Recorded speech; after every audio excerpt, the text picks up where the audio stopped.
जंग 1965 नगमे की रिकॉर्डिंग के बाद नूरजहां रोती रहीं। साल 1965 की जंग में कामयाबियों के पीछे हमारे जवानों के जज्बा ईमानी के साथ साथ उन फनकारों का भी बड़ा हाथ था जो हर महाज पर जज्बाती सतह पर उनके साथ थे। उन्हीं में से एक बड़ा नाम मैडम नूरजहां का भी है। साल 1965 की जंग में मलिका तरन्नुम नूरजहां के जंगी तरानों ने बहुत से रिकॉर्ड कायम किए। जंग के लम्हात में मलिका तरन्नुम नूरजहां के गीत चलते तो मैदान जंग में लड़ने वाले पाक फौज के जवानों के हौसले बुलंद हो जाते। रेडियो पाकिस्तान के साबिक प्रोड्यूसर आजम खान ने इंकशाफ किया कि उन्होंने 1965 की जंग के दौरान रेडियो पर मलिका तरन्नुम नूरजहां के 11 गाने रिकॉर्ड किए। जंग के तीसरे रोज सूफी तबस्सुम, ए पुत्र हटाते नहीं विकदे लिख कर लाए और हमने रिकॉर्डिंग का आगाज किया। रिकॉर्डिंग के बाद जब मैंने और मैडम नूरजहां ने ये मिल्ली नगमा सुना तो हम रो रहे थे।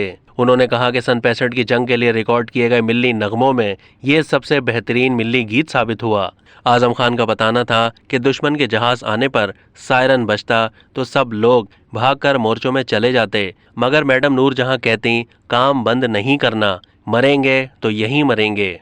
आजम खान ने यह भी कहा कि उन्हें मैडम नूरजहां की एक बात हमेशा याद रहेगी। वो बताते हैं कि मैडम नूरजहां ने मुझे एक बात कही जो मुझे सारी उम्र याद रहेगी। वो बात यह थी कि आजम खान, मैं तो कमर्शियल आर्टिस्ट थी, फिल्मों के गाने गाती थी, मिल्ली नगमे गाकर हीरो बन गई। अब तक के लिए इतना ही। मज़ीद मालूमात के लिए डेली जंग के यूट्यूब चैनल को सब्सक्राइब कीजिए और फेसबुक के पेज को भी लाइक कीजिए।